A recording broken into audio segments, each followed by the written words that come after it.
नर्मदायै नमो प्रातः नर्मदायै नमो ऋषि नमस्ते नर्मदे देवी त्राहि मां भवसागरात्।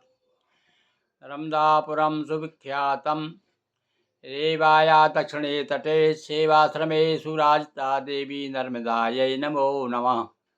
बोलिए नर्मदा मैया की जय। नर्मदा के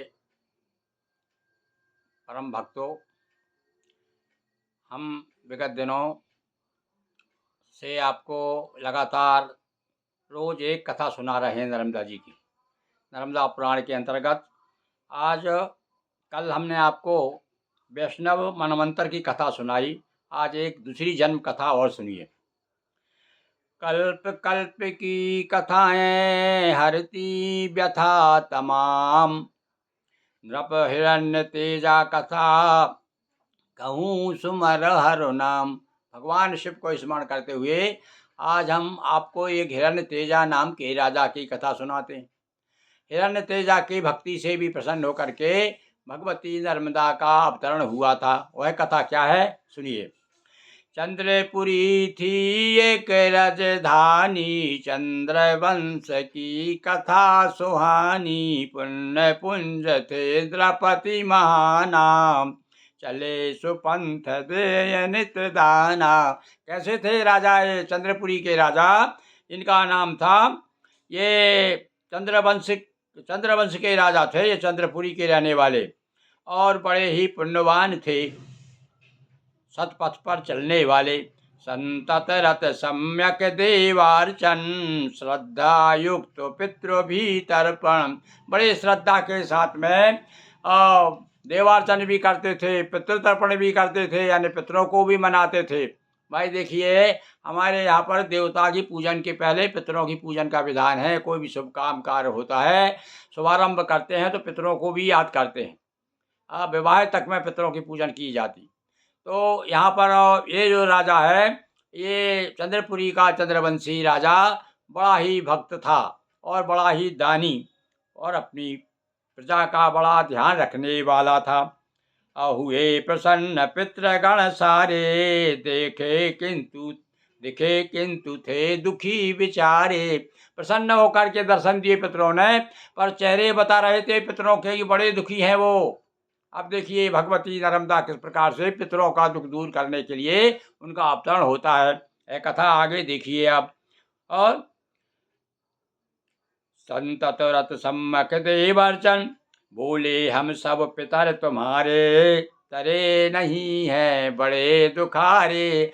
और वो पितर लोग सब आ गए, दर्शन दिए। उन्होंने कहा भाई देखो, हम तुम्हारे पितर हैं, पुरखे हैं तुम्हारे, किंतु हम बहुत दुखी हैं। अपने पुत्र से आकर के कह रहे हैं, क्या कहते हैं हिरण्य तेजा से कि शंभु निवास करे कैलासा, जटा बीच नर्मदा निवासा। शिव प्रसन्न कर रेवा लाओ, प्यारे पुत्र मोक्ष दिलवाओ। क्या कहा पितरों ने कि भगवान शिव की जटाओं में नर्मदा विराजमान है। हे पुत्रों, जाइए आप तपस्या करके भगवान शिव को प्रसन्न करो। और देखो नर्मदा जी का एक नाम है जटा शंकरी। अपन कहते हैं ना, हर हर नर्मदे हर, मातु गंगे हर जटा शंकरी हर। तो ये जटा शंकरी भी नाम है भगवती नर्मदा का। ये देखो हिरण्य तेजा की कथा हमें बताती है। तो ये क्या कह रहे हैं पितर? कह रहे हैं कि आप शिव जी की आराधना कीजिए ताकि हमें मोक्ष प्राप्त हो जाए। प्राप्त करो शिव कृपा अपारा, होगी प्राप्त नर्मदा धारा। और जब शिव जी कृपा करेंगे तब नर्मदा जी आपको उपलब्ध होगी, और तब हम लोग जाओ आप हमें उसके तट पे आकर के तर्पण करोगे, हम निश्चित रूप से मोक्ष को प्राप्त हो जाएंगे। या नृपति ने शिव आराधन, मातु नर्मदा का वाहन। शिव आज्ञा रेवा ने पाई, कहा सामने है कठिनाई।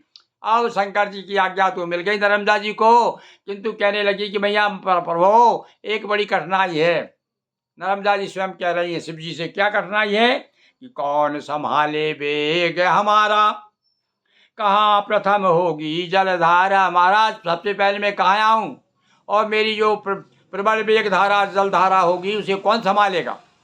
कौन बोल रही हैं? भगवती नर्मदा स्वयं कह रही हैं नर्म शिव जी से। तो शिखर उदय गिरि वेग समारा, यो अवतरित नर्मदा धारा। और उदयगिरी पर शिखर उदयगिरी नाम के पर्वत पर आकर के नर्मदा जी आई। रेवा तट नृप तर्पण कीना, मोक्ष सभी पितरों को दीना।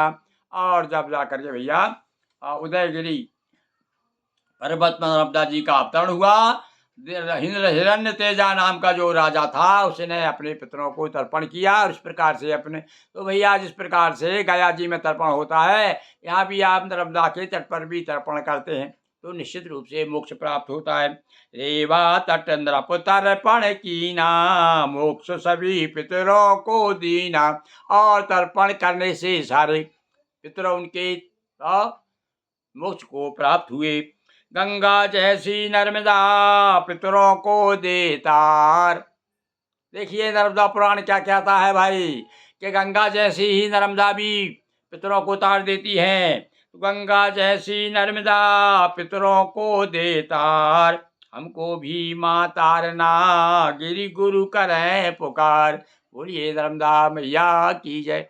आज भैया हमने एक नई कथा आपको हिरण्य तेजा नाम के राजा जिसने तपस्या करके नर्मदा जी को अवतरण कराया नर्मदा जी का, और तट पर तर्पण करने के बाद अपने पितरों को मुझको प्राप्त कराया। बोलिए नर्मदा मैया की जय। हर हर महादेव शंभो।